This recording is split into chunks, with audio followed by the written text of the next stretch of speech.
Good afternoon, dear students. Today we are starting a new topic, that is central nervous system. So, as per NMC competency PY 10.1, we are starting today the first topic, that is organization of nervous system. Just to have a recap of size of brain in different species. Blue whale, the biggest mammal on the earth, see the proportion of brain to the body size, it is 1:10,000. That means if blue whale's weight is 10,000, it is 1 kg will be the brain size, weight of the brain. Elephant, it is 1:1,000. Chimpanzee, our nearest ancestor, that is 1:150. That means if 150 kg is weight of chimpanzee, 1 kg will be the brain. Now you can see the difference. Humans have got 1:50. And a 50 kg adult man or woman, it is 1 kg will be the weight of the brain. So that means greatest proportion of brain comes in human beings. So that's why human beings are ruling the world. They are controlling each and every species because of the brain, that is a thinking power. Now let's see how this is being evolved. So in animals, basically the highest development of the brain is, see the difference in human beings. Now this is the hypothalamus, which controls the vegetative functions of the body in human beings also. On this is the center called as limbic system. So limbic cortex is basically the highest development in animals. This is the center for emotional. If you just recall, we have taken a detailed lecture of limbic system initially. So it is the emotional center. All emotional derives are coming from limbic system. So in the animals, basically it is a fight for the survival. So for food and sex, the derived what is required is coming from the limbic system. In human beings, basically it is at the border. On this now we are having a cortex. So this is called as basically encephalization. So in human beings, this is the encephalization. You can see the difference. In animal, see the nervous system, and human beings see the nervous system. So here the cortex plays a dominant role in controlling the remaining activities of the human beings. In animals it is basically for the survival, but in human beings it is not survival, it is all intellectual functions are being taken off. So it is encephalization of human beings. So the main function of nervous system is controls voluntary activity, like our all muscular activities through skeletal muscle, our body movements, our all skeletal muscle activities controlled by voluntary system. Then involuntary control, that is the inside the body, our heart, intestine, smooth muscle, all are involuntary control. Apart from these two are common in human beings and animals, but in human there is additional called as higher functions, that is memory, intelligence, interpretation, analysis, thinking. These are all major functions. So in human beings, due to encephalization, we are having higher functions. Now the most basic unit of nervous system is a neuron, and to support this neuron, there is a cell called as supporting cell called as neuroglia. So basically nervous system is nothing but a combination of neurons and neuroglia, and most basic is the neuron only, which is the basic structure of nervous system. It consists of the parts like cell body. So each and every neuron will have a cell body. They will have the dendrites, axon. Now the length of axon varies in different neurons. In some it may be very small. For example, in the basal ganglion, neurons are there which are having small connections only. In some it is very big, like length of even goes in centimeters, like the tracts, ascending tract, descending tract, which are nothing but axons of the neurons arising from, and this is the synapse. So nervous system is nothing but basically combination of neuron and their synaptic connection. So what we will be learning now, we say it is a spinal cord, we say a basal ganglion, we say cerebral cortex, we say thalamus, we say hypothalamus. These are nothing but bunch of neurons having different function and different connections. So neurons are connected with each other by this joint called as the synapse. Synapse is nothing but a communication or joint between two neurons. So all we'll be learning regarding this only. Neurons will be varying, they will consist of in the cell body different types of neurotransmitters are formed, and based on them their function will vary. The neurons which are secreting dopamine are called dopaminergic neuron, they will have the different function. Neurons secreting epinephrine, neurons secreting acetylcholine will have a different function. So basically all the functions of nervous system depends on types of neuron, what neurotransmitter they release, with what they are connected. Now functionally, physiologically, we classify again neuron in three categories based on their functions. If they are carrying the impulse from this receptor or skin towards the nervous system, so it is carrying the sensation, so it is called as a sensory neuron. As the name indicates, not it will be same, but as it is carrying information from the receptor towards the nervous system, it is a sensory neuron. Now those neurons which are collecting information from the higher center and bringing down towards the muscle for the movement, and in the movement is motor activity, so it is called as a motor neuron. So this neuron which are helping in the movement or supplying the muscle, these are called as motor neuron. Anatomically will be same, but functionally they are labeled like this. And third category which are connecting two neurons, these are called as interneurons. So like this we are having three types of neurons: sensory neurons, motor neurons, and interneurons. Now here based on these the nerves also are called as sensory nerves and motor nerve. So nerve which is carrying the information from the periphery or the skin toward the spinal cord, like this you can see in this diagram. So it is a carrying information collecting, so it is a sensory nerve. And other which is getting information from the spinal cord and bringing down to the muscle for the action, it is called as a motor nerve. So the nerves are again classified in three categories. Some are called as the pure sensory nerves, which are simply carrying the sensory information. Some are pure motor nerves like the sciatic nerve, and some are mixed, which consist of the sensory fibers as well as motor fibers. So anatomically you will see the different nerves of the radial nerve, ulnar nerve, musculocutaneous nerve. So in this majority are the mixed nerves, but some nerves are exclusively sensory and some are exclusively motor and some are the mixed categories. Now this nerve which are arising from the spinal cord are called as spinal nerve. So now we divide spinal cord in different segments based on the location. The top section is called as cervical section, cervical segment. So nerves arising from these are called as cervical nerve. These are 8 pairs. Nerves arising from the thoracic segment are called as thoracic nerve. There are 12. We level from T1 to T12. Coming from the lumbar region, they are called as the lumbar nerve. And coming from the sacral region, this is called as sacral nerve. So like this we are having 8, 12, 5, 5, 1, that is 31 pairs of spinal nerves are there arising from the spinal cord. They are sensory as well as motor. Now physiologically we classify again nerves into categories. Those coming from the spinal cord, these are called as spinal nerve. And those coming from the cranium, they are called as cranial nerve. Mind well, both are same, anatomically both are same, functionally both are same. They can be again sensory as well as motor, but as they are arising from the cranium, they are called as a cranial nerve. They are coming from forebrain, midbrain, pons and medulla. Now again these nerves are divided into two categories, as I mentioned, based on the, if they are collecting sensory information, they are called as sensory fibers. Collecting motor, giving motor information, they are called as a motor nerve. Again in the motor we divide into two categories based on what muscle they are supplying. If they are supplying skeletal muscle, these are called as somatic nerve. And if they are supplying autonomic organs, they are called as autonomic nerves. Like they are supplying the smooth muscles, cardiac muscle, smooth muscle in the GIT, smooth muscle in the bronchi, smooth muscle in the blood vessel. So these are the autonomic nerves.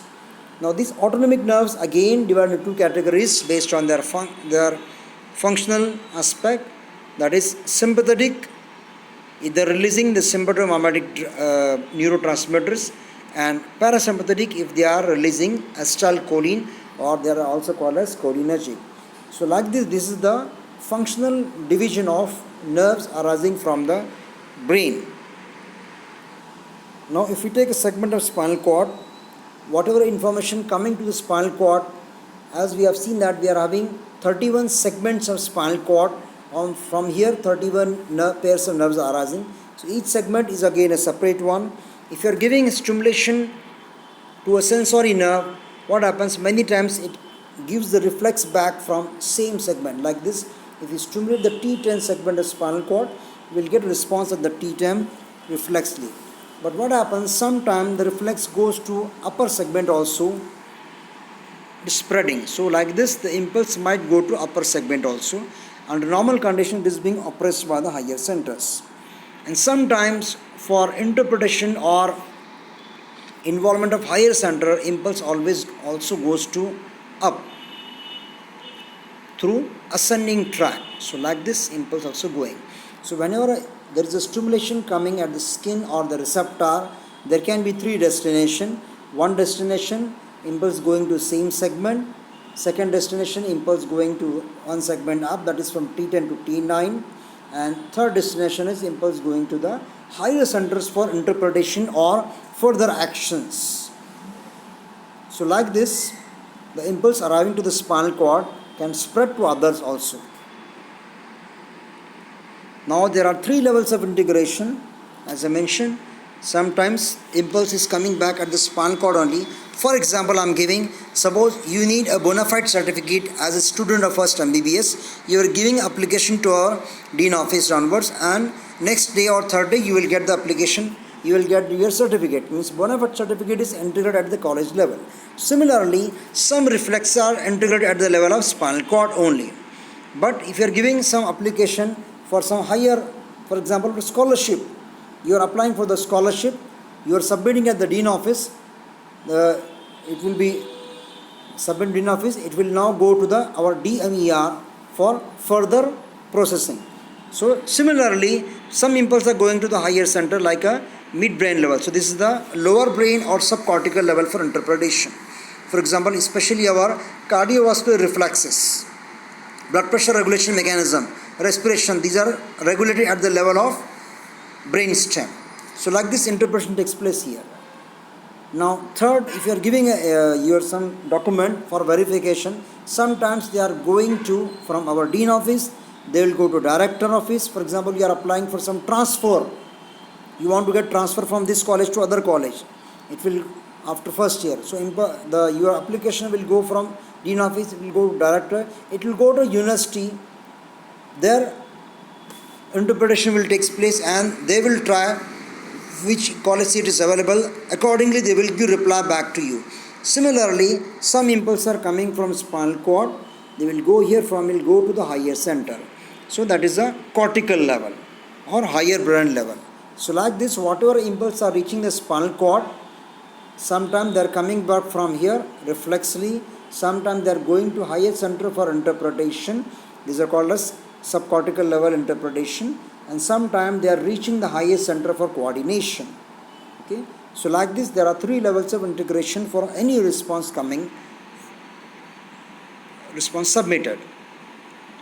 So three major level of CNS have specific functional characteristics at the spinal cord, at lower brain or subcortical level, and the higher brain or cortical level. So this spinal cord is working under control from higher center. Lower brain is at subconscious level, higher brain, cerebral cortex, where large memory storage is there. So here basically it will try to match with previous experiences and they will give response accordingly. So here we can see in the brain is being enclosed in our cloth, that is a meninges.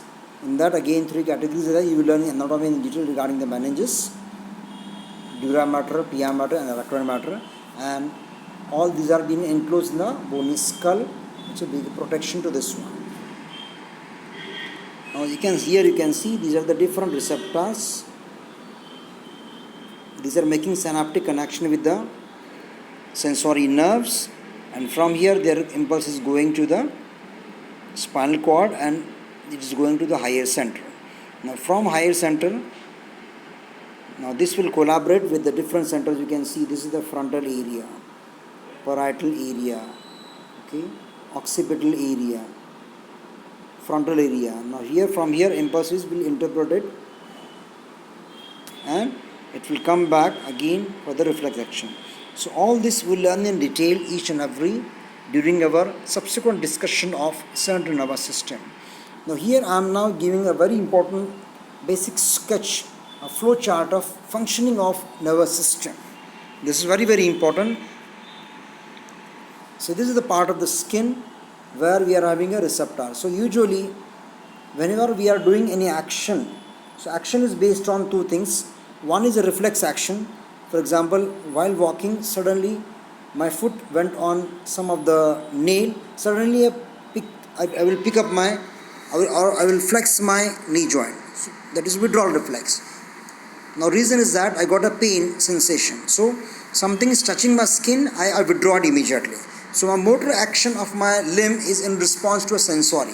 So sometimes response is coming in, motor response is coming in response to a sensory stimulation like this. So impulse coming from the skin to the spinal cord through sensory nerve.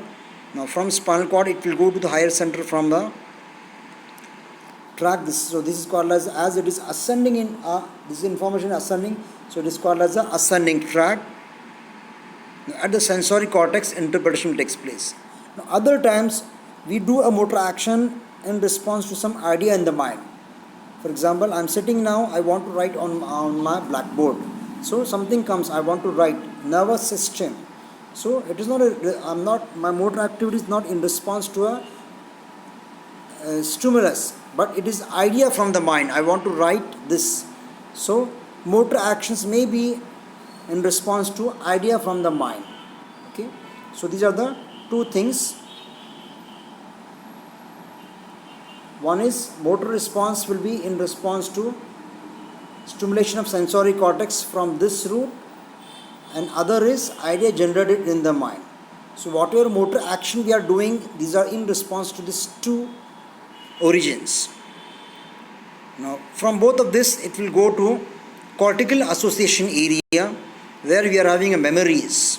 For example, if I want to write central nervous system, so in English language how to write, it will come from different areas of writing in the brain. Then premotor cortex and motor cortex. So here now planning will take place. If I want to write which muscles are involved, my shoulder joint, my elbow joint, my wrist, my finger movements, all these are involved. So this planning will take place.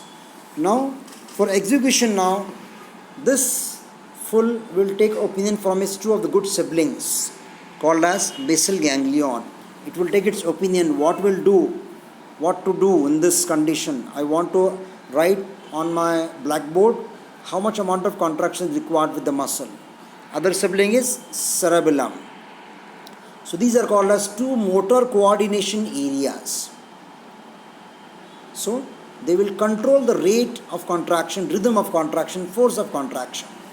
Which muscle to contract will be decided by this, but what are the details of the contraction will be coming from this. That's why whenever we get damage to this either areas, we get disturbances in motor coordination. We will not get muscle paralysis. Muscle will work, but rate of contraction, rhythm of contraction will be disturbed. And if you get damage to this area, muscle will get paralyzed, muscle will not function. So this is the difference. Now impulse will come back from both of this to cortex area. Now from here it will come down to a spinal cord, sometime directly to the spinal cord, and sometime where these neurons are there, from here impulse will go back, and sometime it will take a station again at the subcortical level for coordination, that is called as a brainstem. So these are called as indirect tracts. So in the brainstem also some tracts are ending, from here again other tracts are arising. Now from here, this is the motor nerve which is supplying the muscle. So like this a circuit will get completed. So we will be learning regarding what are the receptors in the nervous system, what are the synaptic connections. We will learn We'll see what are the ascending tracts. We'll see what are the motor coordination or basal ganglion. We'll see all these cortical association areas. We'll see the physiology of spinal cord. So like this, we'll be learning in detail regarding all this in our subsequent lectures. So NMC has given us the competencies. Number 1, which I have discussed today, that is organization of nervous system. We'll be learning regarding functions and properties of synapse, reflex and receptors in competency 10.2. Somatic sensation and sensory tracts. Competency 4, motor tracts, mechanism of maintenance of tone, control of body movement, posture and equilibrium and vestibular apparatus. So all this will be motor system will be learning in detail in our subsequent lectures. Then structure and function of reticular activating system and ANS, which is now this activating system is mainly involved in sleep and wakefulness. We'll learn regarding spinal cord, its functions and sensory disturbances. Then we'll learn regarding functions of cerebral cortex, basal ganglion, thalamus, hypothalamus, cerebellum, limbic system and abnormalities. Then we'll learn regarding behavior and ECG characteristics during sleep and mechanism responsible for its production. Physiology of memory, learning and speech. Chemical transmission in the nervous system, that is the neurotransmitters. During practical, we'll be learning regarding sensory system, motor system, higher function, reflexes, cranial nerves. Then practically we'll have a demonstration of electroencephalogram, that is EEG. Then apart from this nervous system, we'll be learning regarding special senses, smell, taste, then hearing, vision. In the hearing, these are the competencies. We'll be learning regarding the vision in detail. Then these are the pathways of vision, auditory pathways. And lastly, again the practicals for all this. So these are the 20 competencies given by National Medical Commission to teach you regarding physiology of nervous system. Few topics covered in the nervous system, remaining are the topics covered in the special senses. So in this we'll be completing your central nervous system and special senses. So in the subsequent lecture now we'll be learning in detail regarding each and everything. So thank you for today's talk. We'll be learning subsequently the different topics henceforth. Thank you.